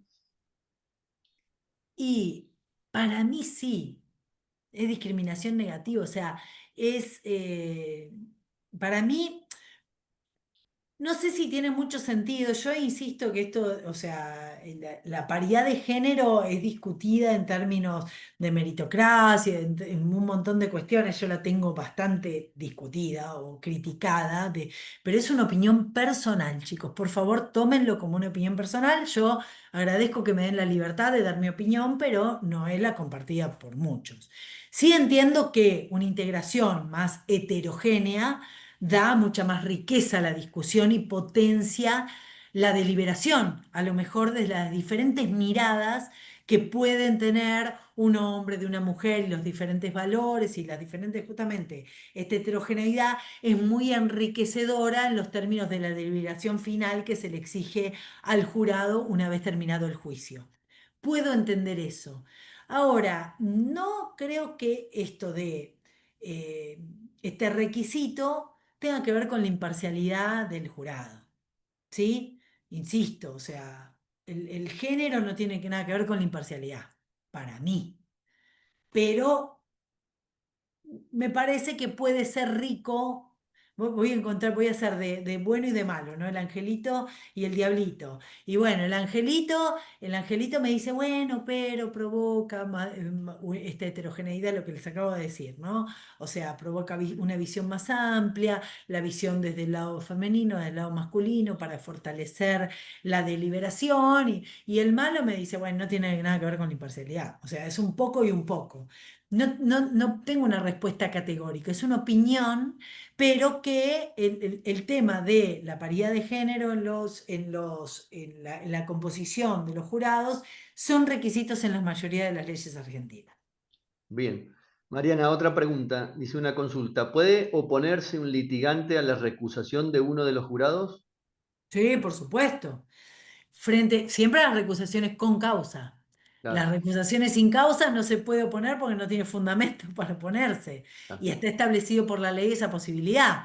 O sea, la idea es cuando uno de los litigantes fundamenta una recusación, se le dé traslado a la contraparte para que esté de acuerdo. Si está de acuerdo, en general no le quedarían argumentos al juez.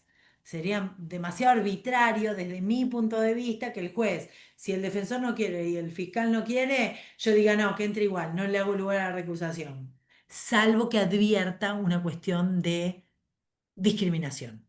Bien. ¿Sí? Bueno, eso Pero creo si que no... está un poco relacionado con lo que decías recién, igual que Benedicto, de la litigación de esta audiencia, ¿no? De poder ponerse litigando, teniendo siempre como faro la teoría del caso de cada uno, sin exponerla, pero siempre estando atento a lo que va a ser más Bien, conveniente en para la realidad, teoría de cada uno. claro, en realidad no es que vos no tenés la obligación, cuando empieza la audiencia de Guardián, vos no tenés la obligación de Claro, exponer ninguna teoría.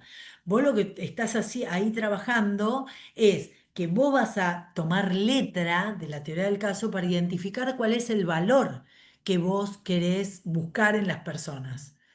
Y en exacto. base a ese valor, vos analizás qué tan favorable o desfavorable es tenerla o no en el jurado.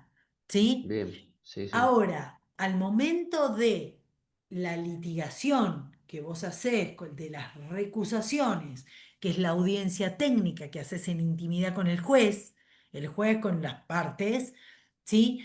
Vos en algún momento podés argumentar en la base de la teoría del caso una recusación con causa cuando hay, digamos, un temor de imparcialidad muy manifiesto. Y ahí sí usás la teoría del caso como parte de tu fundamentación y parte de tu argumento. No sé si soy clara, Sí, sí, ¿sí? sí, clarísimo, sí. Podés usarlo frente al juez. Bien. Otra pregunta, Mariana. Dice, Ajá. y para causa que sea de aborígenes, ¿el jurado debe ser solamente de aborígenes o de diferentes sectores de la sociedad con aborígenes?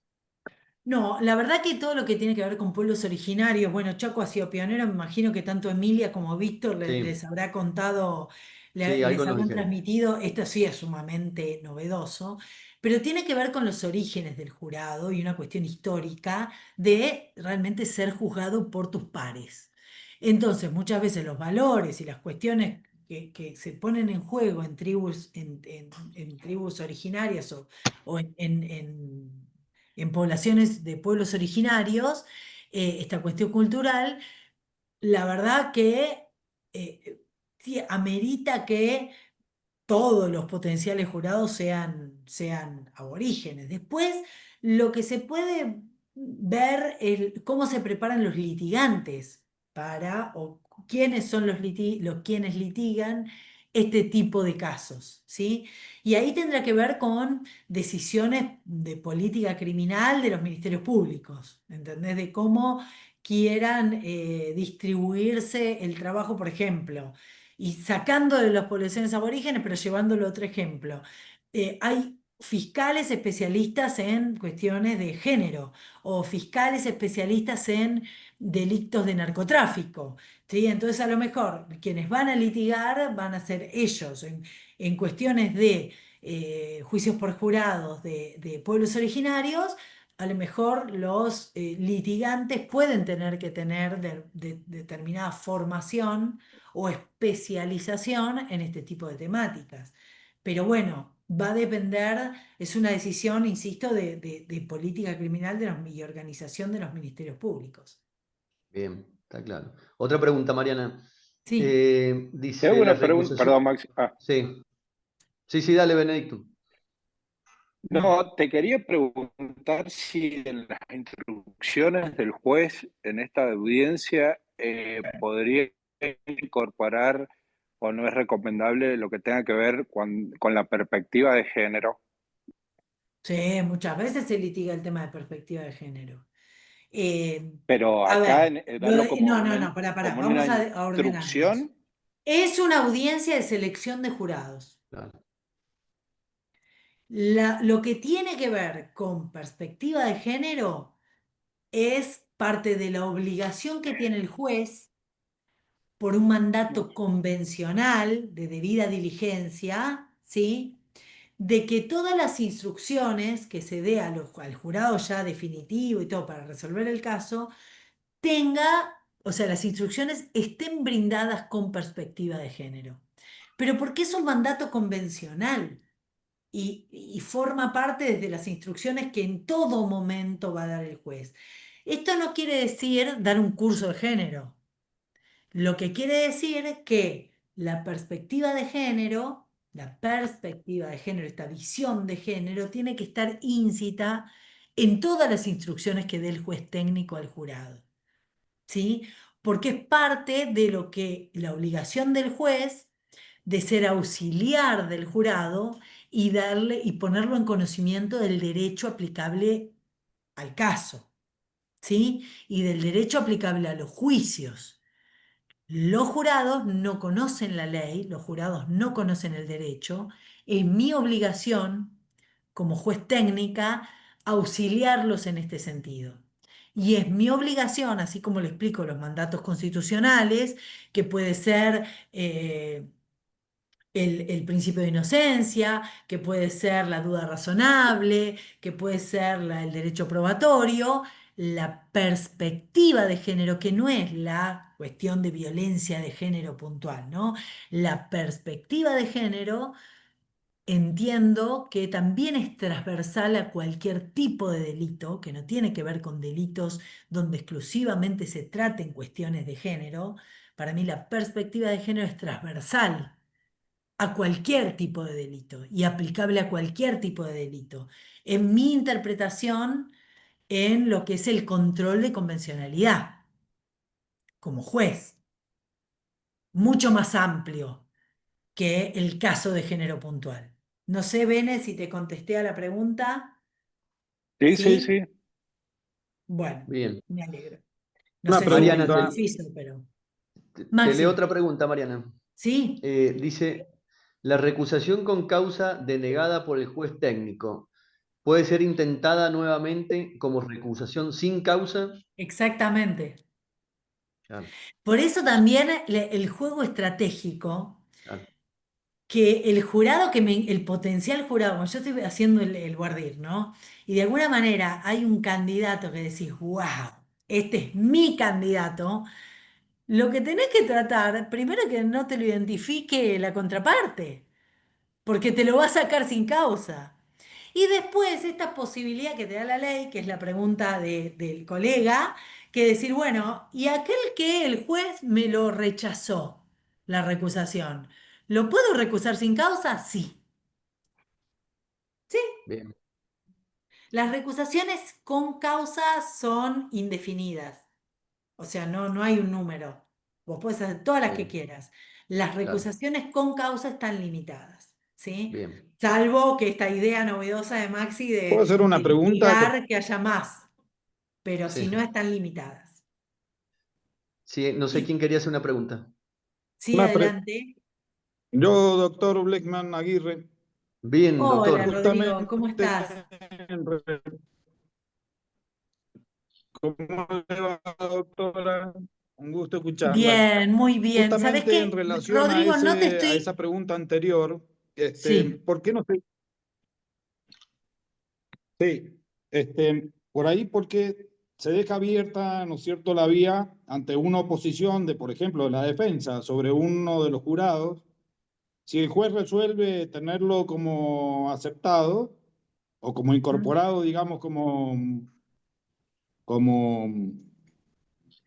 Para el sorteo este, definitivo, como futuro exacto, integrante. como futuro integrante, ahí lo que decía es de que si bien la solución puede ser la recusación sin causa, pero ¿por qué no se busca una solución a los efectos de no dejar abierta para una posterior materia de agravio, digamos? ¿Por qué no se resuelve en esa situación para no dejar después una puerta abierta para un futuro agravio que pueda traer consecuencias sobre la resolución No, final? lo que pasa, Rodrigo, que el juez tiene que resolver cada una de las recusaciones que le planteen, de manera individual.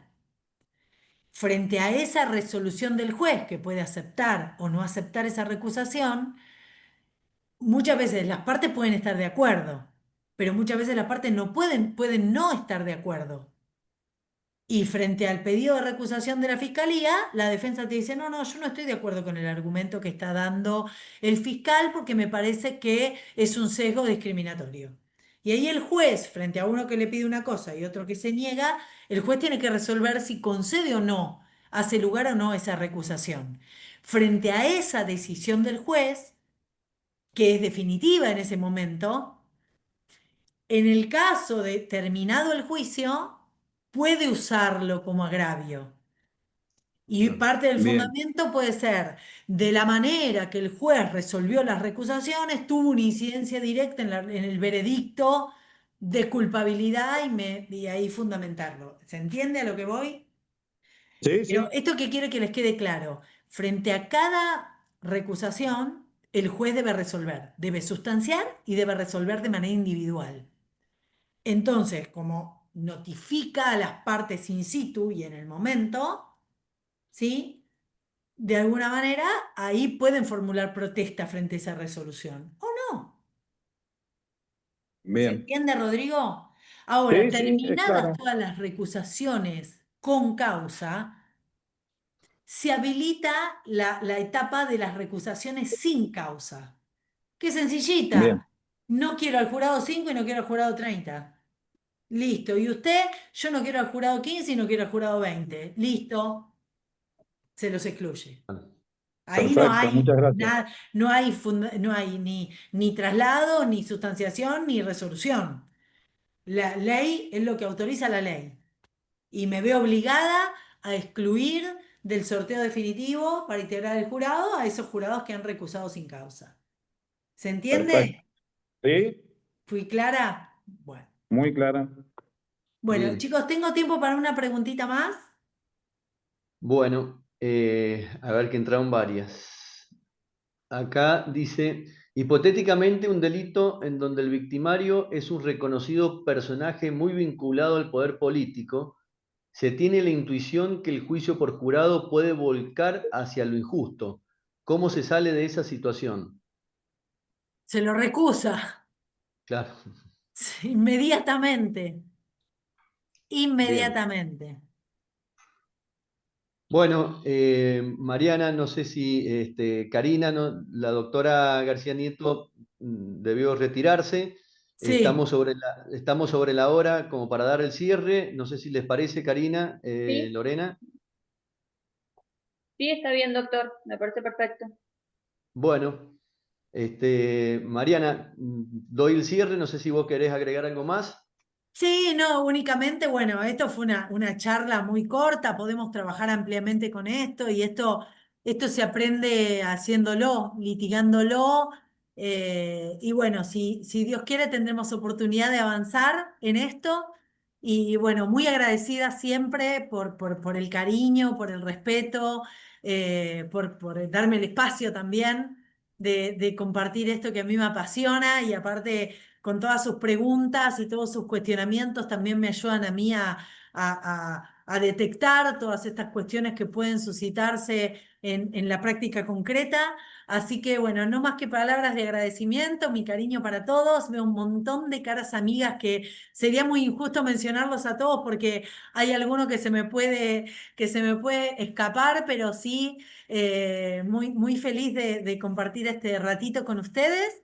Y Bueno, siempre, como dijo Adriana, la verdad que para mí no tengo problema que las chicas o vos, Maxi, compartan mi contacto, que me hagan preguntas, que se contacten conmigo para lo que necesiten. Esta es una construcción que lo hago con mucha pasión.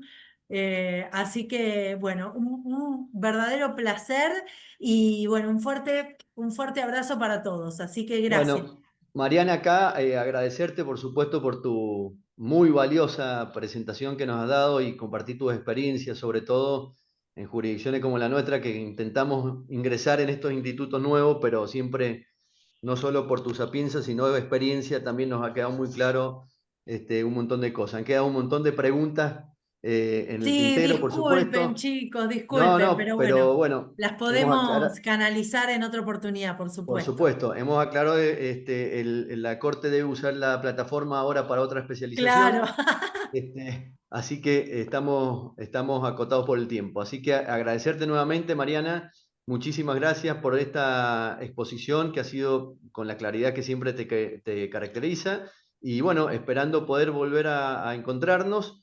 Y a todos los presentes, recordarles que la próxima charla es el 7 de octubre con un expositor a confirmar que será, bueno, notificado vía mail como lo venimos haciendo hasta el momento.